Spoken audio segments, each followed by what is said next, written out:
Welcome everyone to 30 Screams or Less, a podcast where we review horror movies in 30 minutes or less, and not a podcast on Steve eating too many edibles to function.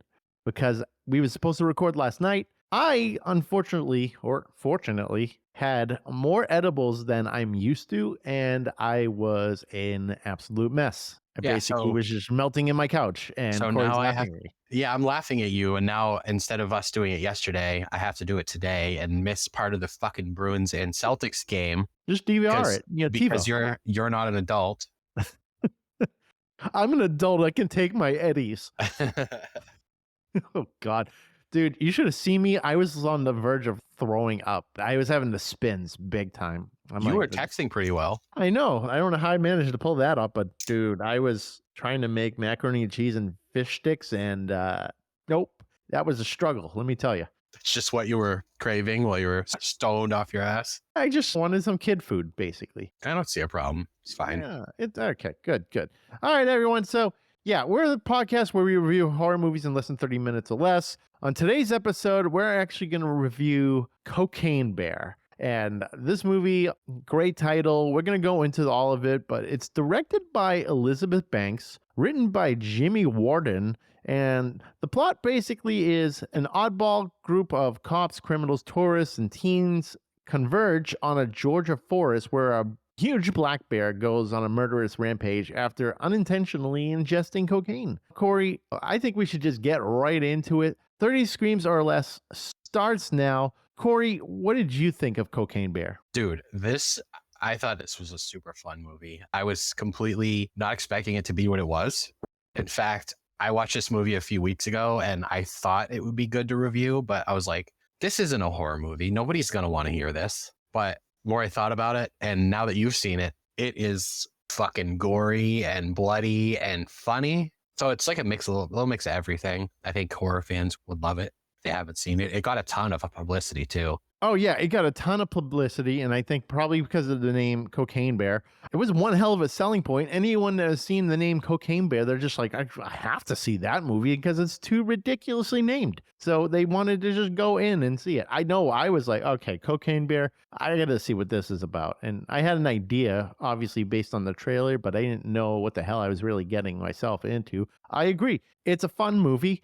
And as I was watching, I was thinking the same thing. I'm like, is this even really a horror movie? But when it comes to the horror movie genre, you group certain things in, such as like gore. And in gory films, sometimes comedy happens. And Cocaine Bear is a mix of comedy and gore, which I think would mean it falls under the horror genre. So that's why we're reviewing it, because it's a bloody fucking mess. Yeah, I had no idea that this is what it was going to be at all.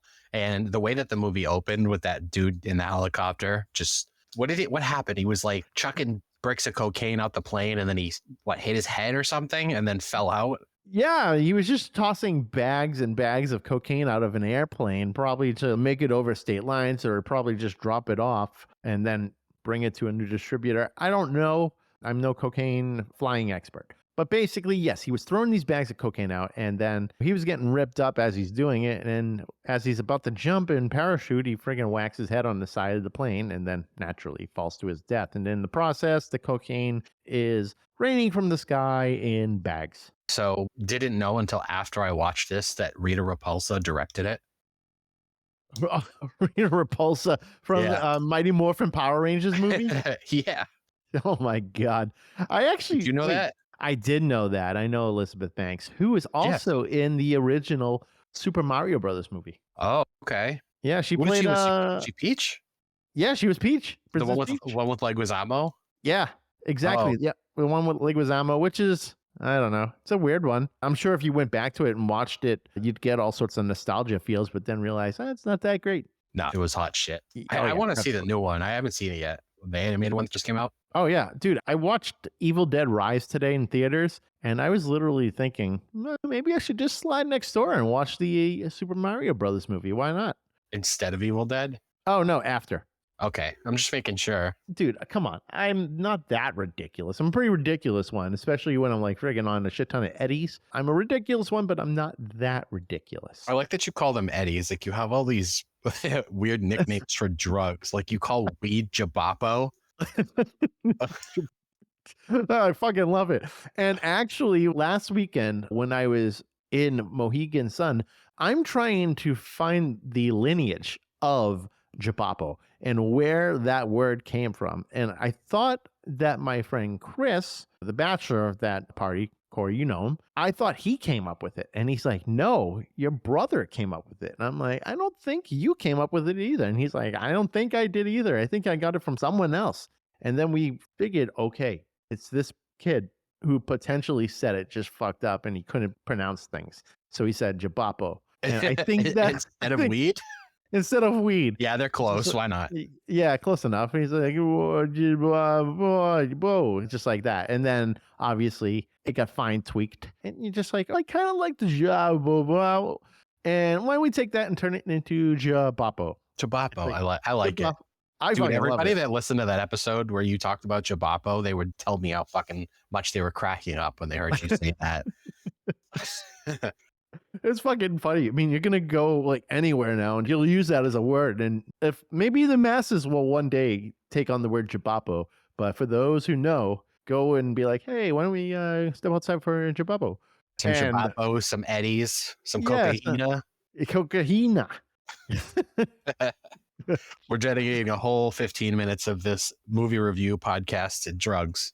Yeah, basically. Well, I mean, come on. The whole 30 minutes is going to be based on drugs because it's fucking bear eating cocaine. Yeah, you have a good point. Yeah, so speaking of cocaine, Ray Liotta in this one, and this is his final role. I'm sure obviously he didn't plan for Cocaine Bear to be his final role because rest in peace, he died shortly after it. Too bad he couldn't go out like way cooler. Maybe some sort of mobster movie again. That was like his final movie and then deuces. He didn't really have a big role in it either. No, it was pivotal, but he was twice. Yeah, it was pivotal, but he wasn't in that movie a lot.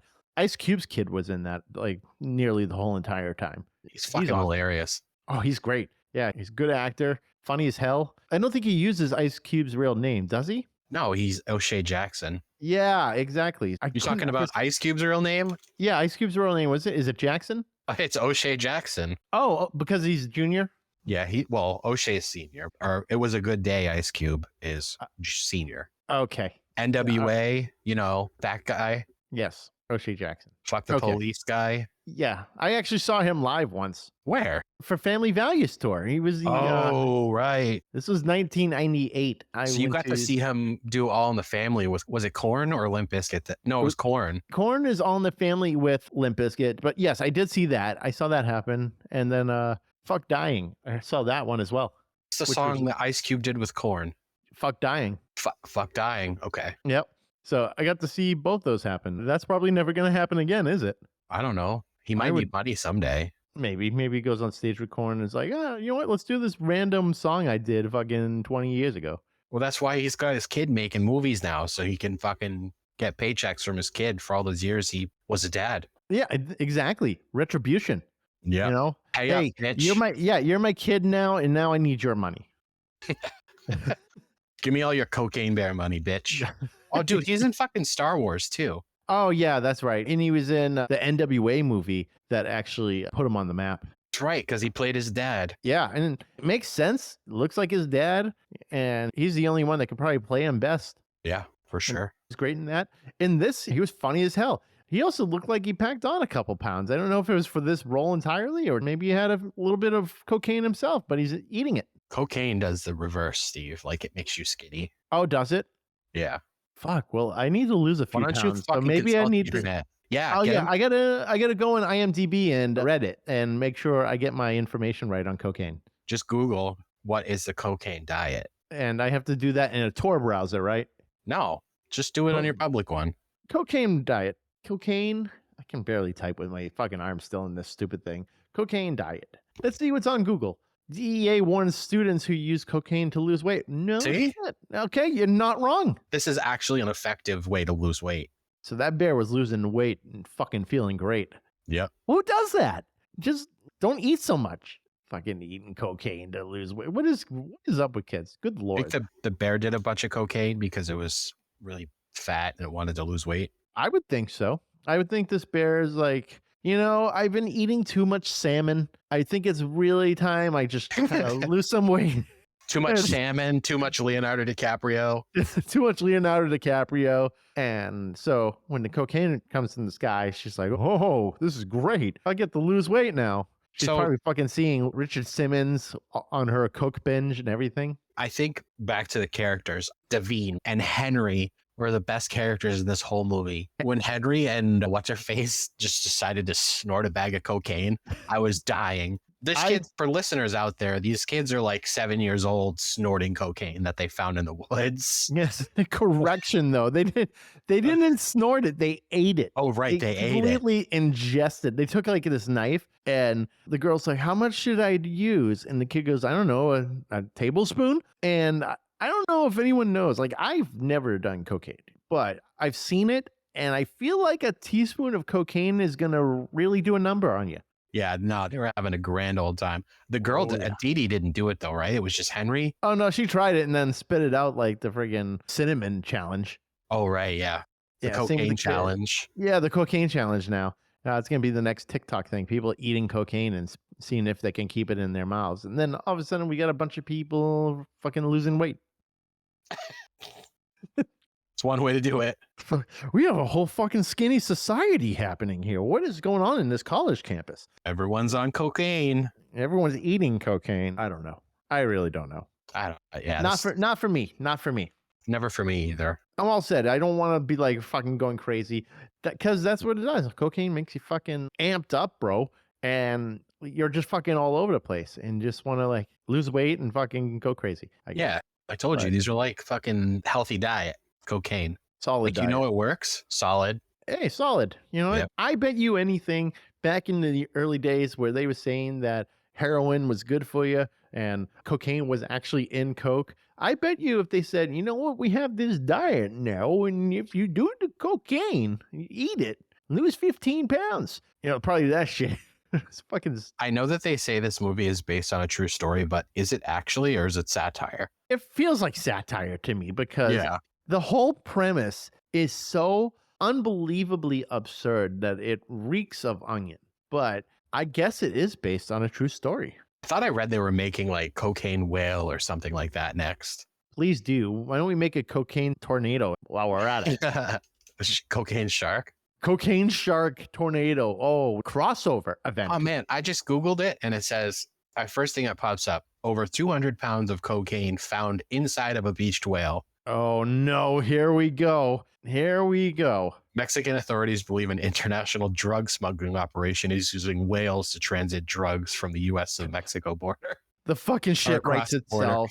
Oh my God, it fucking writes itself. Yeah, there is an IMDb listing for cocaine whale. No, come on. There is? Mm-hmm. That's in the works? Okay, cocaine. Oh, God damn. If Blockbuster was still a thing, this would definitely be on their shelves. Cocaine Whale? Oh, absolutely. They were the kings of B movies. I am dating myself big time today. I'm talking about fucking Richard Simmons and Blockbuster, and what else am I talking about? We should actually probably talk about the movie because we've just been talking about cocaine. You're right. Let's get back into it, because one thing I did notice while I was watching this movie for my second time being stoned on edibles was the soundtrack. I thought the soundtrack was fantastic. Yes, it was. So much so that Waxwork actually released it last week on vinyl and I bought it. Oh, did you? Oh, yeah.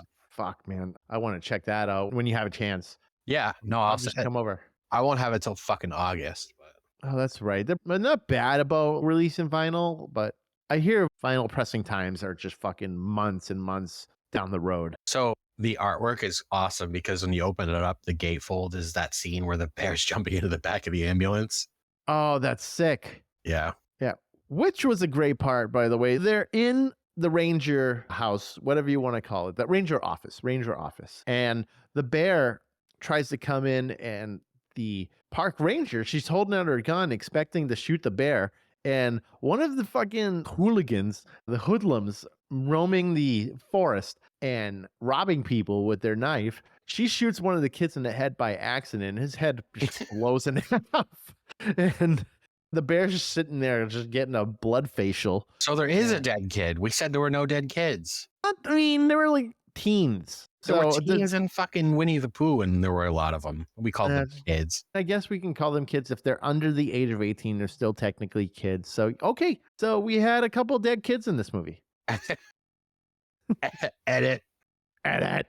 No, so there was O'Shea Jackson beat the shit out of all of them initially, but no one died there. I think it was literally just the one kid who got his head blown in half being eaten, because we won't count the paramedics, even though one of them is a TikToker who got eaten. And I was happy to see socialites, whatever, get eaten by a bear. There was someone that was climbing a tree and got ripped in half out of a tree because Have the you ever bear s- climbed it. What? Have you ever seen Modern Family? Yes, the guy that. Oh, that was right. It was Peter. Yes, it was. Yeah. Yep. I didn't even notice right away because in Modern Family, he's so like upright and just thin. But in this, he had some extra weight on him, and I couldn't even tell it was him at first with the long hair, the beard, and like him being completely out of shape than what I'm used to seeing him as. But Yeah. it was him.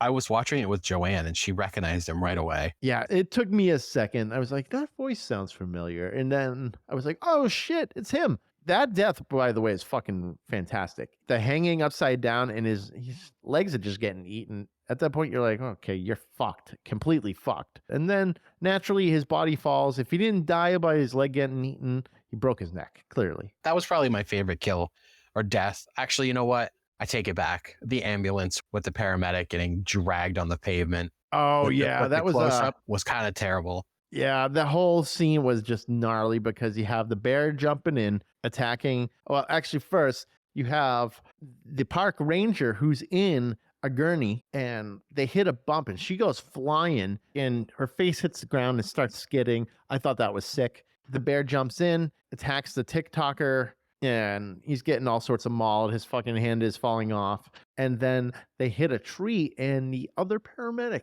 flying through the windshield dies that way. So there was a lot of death and chaos in that short span of time. It was a really cool part. I thought that was great. I was actually happy about that because I can't stand the actress that played that paramedic. Oh, really? Who is she? Wait, it wasn't the paramedic. It was the ranger, right? Oh, yeah, the ranger. She's been in a bunch of movies. Yeah, I can't the ranger. remember her name, though. Fucking annoying. Margot Martindale is her name. Margot The actress, Martindale. yeah. Most recently, I watched her in that show Your Honor, which is that Bryan Cranston show. Oh, yeah. How was that? Oh, it's so good. I think it's done. It's 2 seasons, but I think it's done now. But anyways, she was in that show and I hate her. Oh, yeah. Well, sometimes you only need 2 seasons. Sometimes you only need 1 season, but I hate fucking cliffhangers. That's what I hate. They were supposed to be only 1 season, I guess, but like it's one of those things where I think it was HBO. The ratings were so good that HBO basically begged Bryan Cranston and the people who made the show. They're like, "Can you please make a second season?" So they were like, "Fine, all right, we'll do it. We'll take your money." Yeah, we'll take your 50 million. But they said now that it's done. Yeah, that's fine. There's some shows that I feel like shouldn't be done just yet. Mindhunter. That should not be done because they were about to touch base on BTK Killer. Meanwhile, Netflix is too busy fucking charging people for password sharing or charging extra and releasing or canceling good shows. Oh, the Bruins just scored again. Oh, nice. Yeah, I was actually going to say, you can watch your sports in the background. Just make sure it doesn't catch on the mic or anything. No, we're good. Yeah, I can't even hear it. Don't worry. Now, I was curious because we were talking about the kids earlier in the movie who ate the cocaine. One of them was found, but the girl, how the hell did she get away? She somehow managed to leave this trail of things behind her, including paint and clothing and all this stuff. Meanwhile, she's with the bear the whole time, getting dragged to the cave. I find it very odd. It almost seemed like she had some sort of weird relationship with the bear. It's like, okay, I need to just drop this off real quick. And the freaking stoned ass bear is like, oh, okay, no problem. Why don't you paint that rock real quick? How the hell did that even happen? I feel like that's a plot hole. Movie magic. Oh, yeah, movie magic. That's how you explain it. Movie magic.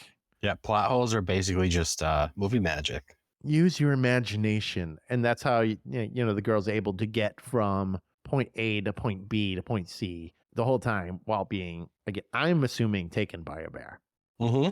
Yep. Perfect. Makes perfect sense. Yeah, I mean, green screen, you can do anything. Oh, yeah, absolutely. But they didn't even show it. They didn't even show her maybe hanging out with the bear. Also, the bear was too busy doing its own thing and just carving people up. So where the hell did the bear find time to bring this girl back to the cave? Dude, one of my favorite parts of the movie itself was when O'Shea Jackson and I can't remember what his name was in the movie. The detective, when he climbed the roof of the gazebo up, and he was just hanging out up there with a whole duffel bag full of cocaine. Oh my God. This is hysterical because what happened was the detective climbed the tree and jumped over on top of the gazebo. For why? Don't really know. I mean, the cocaine was not on top of the roof, from what I gather. Or actually, was it? No, O'Shea had it, and the detective showed up and wanted it. Yeah, exactly. Okay, so the detective was on the fucking roof and he holds the gun at David. I got their names now. David and Eddie, not to be mistaken with edibles. Eddie. So Eddie, David, and one of the other actors are just hanging out, trying to get cocaine that was hanging. And the detective pops up from the roof and he holds a gun down and he's telling them all to drop their weapons. They drop their weapons because, he has the high ground. So they drop the weapons. However, David runs into the gazebo and hides after getting his fingers blown off, and he's holding his gun. So it's a little standoff, but the detective literally can't get down to the ground because he hurt his hip jumping from the tree to the roof.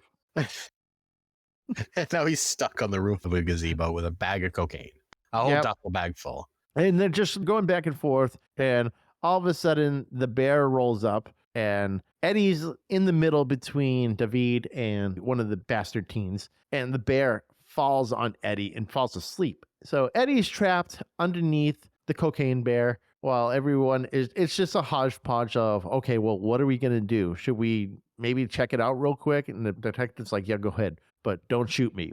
Truce. They're calling truce and stuff. And they're trying to figure out what the hell to do with the bear. And then what happens, Corey? They give the bear cocaine again as it wakes up. And he's like, well, let's see what happens with this.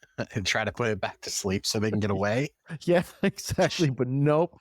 No, like we've already discussed, the cocaine gets you amped. And that's exactly what happened. The bear got amped. Initially, it was all over the ground, freaking like scratching his back and then sliding to Eddie. And then proceeded to somehow like dance with him as opposed to maul him or anything like that. I think the bear was so fucked up that it didn't know what to do. Them dancing, man.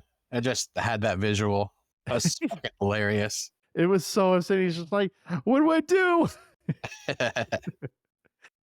It was funny. But then the detective throws another brick of cocaine to get the bear to like run to the other side. And so Ray Liotta's character, Sid, pops up, shoots the detective in the stomach, and now the detective's dying. We see this whole twist happen with the detective's partner being in cahoots with Sid and his people for, I guess, money from the cocaine. So she's in on that, and the detective is just laying there with bullet in his belly, being like, how could you? And then he's like asking about his dog because she was taking care of his dog. It was a really weird part, but this is where we're getting into the point that it doesn't feel like a horror movie. It feels like a comedy. This whole entire bit was straight comedy. There was no horror to that whatsoever. Yeah, like I said, there was no reason for me to want to do this on this podcast, but the gore and the violence and the comedy is, I don't know, it offset each other really nice. I thought so. I thought the comedy was great.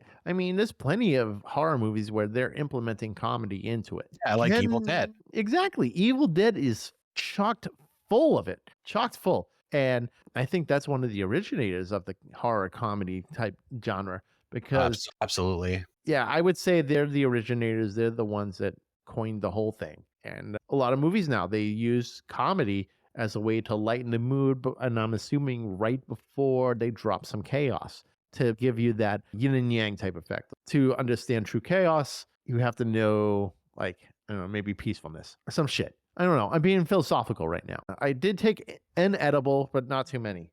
Not too many this today. No. Yesterday was something else. Today is like, all right, I'm good. I'm being a little philosophical. It's okay. Okay. I'd rather be philosophical on a podcast talking about the difference between good and bad, right and wrong, horror and comedy than fucking melting into the floor. Oh, man. That was the second worst time I've been stoned in my entire life. The other time was a literal smoking session all day for 12 hours straight. But yesterday was worse than that? No, second worst. Okay. Actually, no, correction. I'm going to rephrase that. It was A Night in Vegas by Myself. That was the second worst. Oh, I think I remember you telling me about that. It's the fucking edibles, man. They just, if I hit a certain threshold, I'm fucked. But that's just weed. That's not cocaine. I don't do that shit. I only do stuff that vibes me out, not fucking makes me want to lift a car. Do cocaine. Yeah, do cocaine. No. Just do it. Yeah, exactly. Just do it. You know, if you want to lift cars, it's cool. Don't worry about it. So Sid, Ray Liotta's character, David, Eddie, the three of them, they're on their little trip to try to find the rest of the cocaine because David and Eddie, they wanted no part of continuing with that because obviously there's a cocaine bear on the loose and they don't want to get mauled to death. But Sid is adamant, I have to get this cocaine because the Colombians are going to be pissed. So they find their way into the cave. They find the little cubs. Sid does the stupid thing of kicking a cub. Bad idea. And by the way, these cubs are also hopped up on cocaine. So yes, little cubs on cocaine. Yeah, we got cocaine cubs and cocaine bear. Yeah. So there's a lot of animal druggery happening in this part. Druggery. What's this druggery we got going on here? So much druggery. All right. So yeah, plenty of druggery going on here with the cubs, the bear, and everyone just fighting over this cocaine. So long story short, they all rebel against Sid, David, and Eddie. So Sid gets stuck with the cubs because everyone basically pieced out, left him behind. The cubs attack him to death. And after being obviously all hopped up on cocaine. So basically Sid dies from the cocaine cubs. Cocaine bear is just watching on, you know, living her best life. Just enjoying everything, vibing. But the movie pretty much ends like that. It basically, after all that happens, everything's cheerful. David and Eddie, they get a dog, and it's like this one little show dog type deal.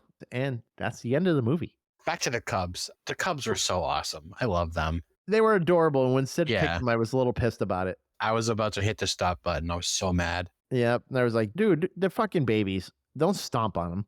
They were on a cliff too, and he could have yeeted one of them off a cliff. Oh, exactly. I mean, that probably would have been easier than kicking them. I wanted to just like be happy that Ray Liotta was in his last film before he shit the bed. No, and now I'm glad he's dead. Yeah, fuck him. You know, for kicking a bear cub, how dare he? Yeah, I'm done with Ray Liotta. Yep, you can rot in hell. Whoa. Ray Liotta, rest in peace, one of the greatest of all time, especially Goodfellas. Can't be touched. Can we name this episode Fuck Ray Liotta? Oh, God. Oh. Is that a no? Meanwhile, in my mail, I have a cease and desist from the Liotta family saying, fuck you, Steve. They heard this already. They already heard this. They somehow heard it through like my neighbor's walls or something. They're like friends with them. And they do dinner parties, all that shit. From your neighbor stealing your Wi-Fi, they found out that we said fuck Ray Liotta multiple times. Yes. Yeah, they did. They're tapped in. They're listening to the whole fucking thing. They're like saying, oh, okay, that's a soundbite right there. We're going to use that. We're sending it to the Liotta family and we're going to make some money. And I'm going to be like, I can give you $1. How about a grilled cheese? Cheese? I'll give them a grilled cheese. Some cheddar. They all want cheddar, right? Yeah, but the green kind. Oh, shit. Well, I don't have that. You give them some Eddies. I'll give them some Eddies. There we go. Everything will be fine. Everything will work itself out. As long as I get to a certain threshold for all of them, they'll forget about the whole thing. They'll think it's all a fever dream. Yep. Exactly. So, fun movie. I enjoyed it. I watched it twice. The first time I wasn't really paying all that much attention. I was taking some notes more mentally, but not actually writing anything down. Second time, I actually made an attempt to write things down in my edible stupor. But by the time you see the note, second time officially watching it stoned as balls on Eddies, that is when it kicked in. So I got 4 notes done and then that kicked in. This must have been tough. This was a tough one. It was a challenge. And with that said, Corey, what do you give Cocaine Bear for a score? So this one gets 4 out of 5 dead kids. Okay. Like I said in the beginning of this podcast, it was not what I expected it to be at all when I saw the trailers. And I don't really know what I expected, but I didn't expect what we got. I loved it. It was pretty original. Again, apparently based on a true story. The mix of gore and comedy was very well done. I loved the imagery in the woods and stuff like that, and the cave towards the end. Mm-hmm. And we talked about this too, but the score was amazing. Yeah. But yeah, I thought Elizabeth Banks did a great job with this. All right. Well, I think for me, I'm probably just going to give it a 3 out of 5. It was good, not great.